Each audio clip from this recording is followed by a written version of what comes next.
يا waxaan markii idin sheegay ninka naftiisa hadda raba inay baaqo u ahaato baabuurka shalay maanta lagu qarxiyay xamarka fiirso ma kuwaas dadkaas wax ka qabeen naagaas wax ka qabeen ilmahaas masaakiintaas wax ka qabeen ilaa idinku dhaashay wax ka qabeen waana markii la maado lagu qarxiyo waay oo la lahayd dadka gumaad waliba dadkan loo soo diray waay waa ka hortagayna inta nafta lagu jirto waa ku dhimanaynaa waa ku dhaawacmaynaa ilaahayna garabaan ka tuugaynaa inuu garab nagu siiyo war gurigiina ilaahay maxuu leeyahay doqon abliis jannama galo yaa waaye waa kii gabartiisii goofkiisii gurigiisa lagu horeys waryaa soo baxa waryahana soo qaadha aanna dabar jarno aanna iska celino manay haw idin taagantaa weliba waxaan idin sheegaa shabaabow sii wada baash asalaamu calaykum waraxmatullahi wabarakaatu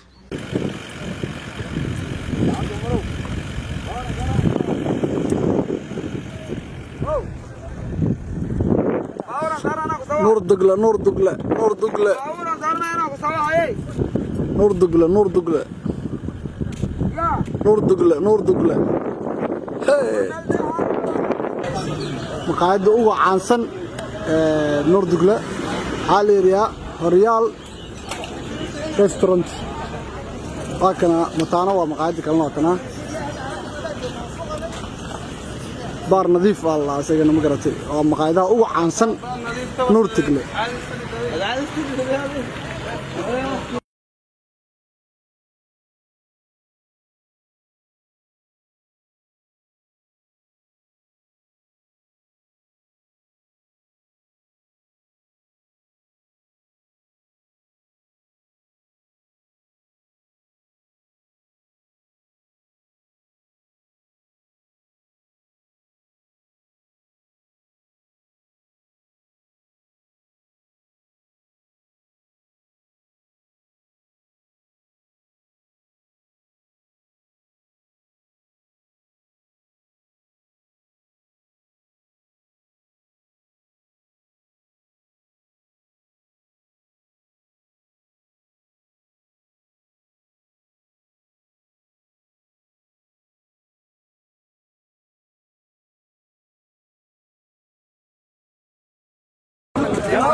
أبوك